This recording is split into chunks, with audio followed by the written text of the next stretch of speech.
মালদ্বীপে নাকি ইসলাম ছিল না, আগে সবাই বৌদ্ধ ধর্মের ছিল। একটা দেশ কিভাবে রাতারাতি সবাই ইসলাম কবুল করলো? আপনি বলবেন যে সাগরের ভিতরে কিভাবে ইসলাম আসলো? শ্রীলঙ্কা থেকে মালদ্বীপের দূরত্ব 400 কিলোমিটার সাগর পথে। মালদ্বীপের চতুর্দিকে কিন্তু সাগর, মাঝখানে হচ্ছে মালদ্বীপ। এই সুন্দর একটা রাষ্ট্র যেখানে মানুষ আনিমনে যায় এখন আনন্দ ফুর্তি করতে। শুধু এই মালদ্বীপে ইসলামটা কিভাবে এসেছিল? ইবনে বতুতা মালদ্বীপে নেমেই দেখেন সবাই মুসলমান। উনি কল্পনা করলেন যে একটা দেশে এত মানুষ কিভাবে মুসলমান হতে পারে, জিজ্ঞাসা করলেন এবং ইতিহাস সম্পর্কে জিজ্ঞেস করার পরে তিনি যে তথ্য জানিয়েছেন, এক সময় 1100 শতকের দিকে একটা আরব্য বণিক দল জাহাজে করে ওই সাগর পথ পাড়ি দিচ্ছিলেন। ঠিক সেই সময় জলোচ্ছ্বাস এবং ঝড়ের কবলে পড়ে জাহাজটা ডুবে যায়। এই জাহাজের মধ্যে একজন কোরআনের হাফেজ ছিলেন, তার নাম হচ্ছে আবুল বারাকাত ইউসুফ আল বারবারি আল মাগরিবি। আবুল বারাকাত ইউসুফ আল বারবারি আল মাগরিবি মরক্কোর সম্ভবত এই যুবক ছিল। তো সমস্ত মানুষ জাহাজ ডুবে মারা গেল। একটা তক্তা ভাসতে লাগলো, ওই তক্তাটার উপরে ভর করে তিনি এই মালদ্বীপের ভূখণ্ডের পাশে এসে পৌঁছালেন।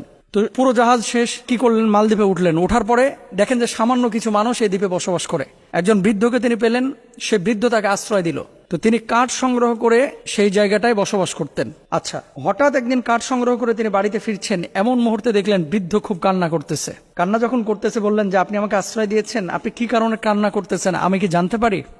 এরপরে তিনি বললেন যে আমাদের এই ভূখণ্ডটা যেহেতু সাগরের মাঝখানে, প্রতি বছর একটা নির্দিষ্ট সময় জ্যোতিষীরা গণকরা আমাদেরকে বলে যে একজন নারীকে উৎসর্গ করতে হবে সাগরে জীবন দিয়ে, তাহলে এই সাগর উত্তাল হবে না, আমাদের এই ভূখণ্ডকে ঠিক রাখবে। আপনি বলবেন এটা আবার কেমন কথা? আচ্ছা, মালদ্বীপে 1100 শতকের কথা আমি বলতেছি, কিন্তু ওমর রাদিয়াল্লাহু তাআলা আনহুর জামানায় আপনারা নিশ্চয়ই জানেন ইতিহাস। আমর ইবনুল আস রাদিয়াল্লাহু তাআলা আনহু যখন মিশরের গভর্নর, ওমর রাদিয়াল্লাহু তাআলা আনহুর জামানায় মিশরের নীল নদের পানি শুকিয়ে যাইতো প্রতি বছর। তো সেখানেও কিন্তু কুমারী নারীদেরকে উৎসর্গ করা হতো নদীর মধ্যে। এদেরকে উৎসর্গ করলে মানে মেরে ফেলা হতো, ওখানে জীবন দিতে হতো। জীবন দিলে তারপর আবার নদীর পানি ঠিক হতো। আসলে এমনি এমনি ন্যাচারালি এটা ঠিক হতো, কিন্তু মানুষের এটা ভুল ধারণা ছিল। ওমর রাদিয়াল্লাহু তাআলা আনহুর কাছে আমর ইবনুল আস যখন চিঠি লিখলেন, আমর ইবনুল আস রাদিয়াল্লাহু তাআলা আনহু চিঠি লেখার পর ওমর রাদিয়াল্লাহু তাআলা আনহু মিশরের নীল নদকে আদেশ করেছিলেন, ও নীল নদ, যদি তুমি আল্লাহর আদেশে প্রবাহিত হয়ে থাকো তাহলে আমি খলিফা ওমর আদেশ করতেছি মানুষের কল্যাণে তুমি প্রবাহিত হয়ে যাও। আর যদি তুমি নিজেই তুমি তোমার গতি, তুমি তোমার ধারাবাহিকতা, তোমার জলোচ্ছ্বাস, তোমার ঢেউ যদি নিয়ন্ত্রণ করে থাকো তাহলে তোমার ইচ্ছা তুমি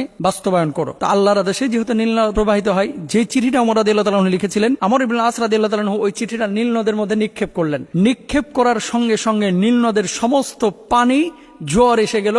নীলনদ যেমন আগে পরিপূর্ণ পানিতে ছিল, ঠিক সেরকম পানিপূর্ণ হয়ে গেল নীলনদ। সুবহানাল্লাহ। এটা উমর রাদিয়াল্লাহু তাআলা আনহু জামানার ঘটনা বলতেছি। তদ্রুপ ভাবে ইউসুফ বারাকাতি এই যুবক মুরব্বীকে বললেন, এই বৃদ্ধকে বললেন যে আপনার মেয়ের জন্য আপনি কাঁদতেছেন কেন? আজকে লটারিতে আমার মেয়ের নাম উঠেছে, 1 বছর পরে আমার এই মেয়েকে আজকে এই উৎসর্গ করতে হবে, রাত্রিবেলা সাগরের ধারে রেখে আসতে হবে এবং এখানে তাকে মেরে ফেলা হবে। তো যাই হোক, কে মেরে ফেলে? মূলত জিনের আসর ছিল, যেটাকে ইতিহাসবিদরা দৈত্যাকার একটা অবস্থা বলেছেন। মারা যাইতো ভয়ে আতঙ্কে। তো তখন এই যুবক যেহেতু কোরআনের হাফেজ ছিলেন, তিনি বললেন যে আমি এখানে অবস্থান করব এবং আপনি আমাকে সাজা গুছায় দেন, আপনার মেয়েকে দেওয়ার দরকার নাই। তো সাজা গুছায় দেওয়া হয়েছে, তাকে সাগরের ওখানে রেখে আসা হলো। রাজার সমস্ত সৈন্যরা অপেক্ষা করতেছে। পরবর্তী দিন সকালে আবার এরা এসে লাশ নিয়ে যায়। কোরআনের হাফেজ ছিল তো, ওখানে যাওয়ার পরে আল্লাহকে সাক্ষী রেখে বলেছে, আল্লাহ, হায়াত মওতের মালিক আপনি, এই সাগরের জলোচ্ছ্বাসের মধ্যে থেকে আপনি আমাকে রক্ষণাবেক্ষণ করেছেন। আল্লাহ, যদি আজকে রাত্রে আমি মারা যাই, মানুষগুলো আমাকে আমার লাশটাকে নিয়ে যে দাফন করে দেবে, কিন্তু কোরআনের বদৌলতে যদি আপনি আমাকে রক্ষা করেন তাহলে মানুষগুলোর মাঝখানে আমার দাওয়াতি কাজ করাটা সহজ হবে। কোরআন তেলাওয়াত করলো সারা রাত, কোনো ভয় পাইল না। পরবর্তী রাত সকালবেলা এসে দেখে যে এই যুবক মারা যায়নি। সব অবাক হলেন, কি এমন পাওয়ার তুমি এখানে অ্যাপ্লাই করেছো যার কারণে তুমি নিহত হও নাই বা মারা যাও নাই? একটাই পাওয়ার, কোরআনের পাওয়ার। বলছে সেটা কোন কোরআন? তখন কিন্তু সবাই মুসলমান হয় নাই, এটা হচ্ছে আল্লাহর বাণী কোরআন।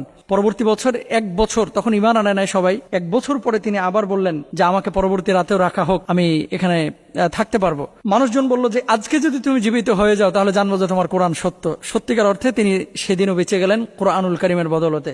রাজা তখন কে ছিল? রাজার নাম হচ্ছে সোনু রাজা। সোনু রাজা যখন তিনি বললেন যে পরবর্তী বছর তুমি যদি জীবিত থাকো তাহলে আমরা একসাথে সবাই ইসলাম কবুল করবো, 1140 সালের ঘটনা বলতেছি কিন্তু। তো পরবর্তী বছরও যখন তিনি জীবিত থাকলেন, এই সোনু রাজা তখন বললেন যে এর কিতাব মিথ্যা হতে পারে না, এই লোকটা মিথ্যা হতে পারে না। সাথে সাথে এই ভূখণ্ডের পুরো রাষ্ট্রের সবাই একসাথে ইসলাম কবুল করলেন। সুবহানাল্লাহ। এই তখন থেকে মালদ্বীপে মূলত সমগ্র মালদ্বীপে ইসলাম ছড়িয়ে পড়লো এবং এই দেশটা মুসলিম দেশ হয়ে গেল। পৃথিবীতে যতগুলো দেশ আছে এই দেশটা গুরুত্বপূর্ণ একটা দেশ সৌন্দর্যের দিক থেকে, এবং এখানে মুসলিম না হলে নাগরিকত্ব পাওয়া যায় না।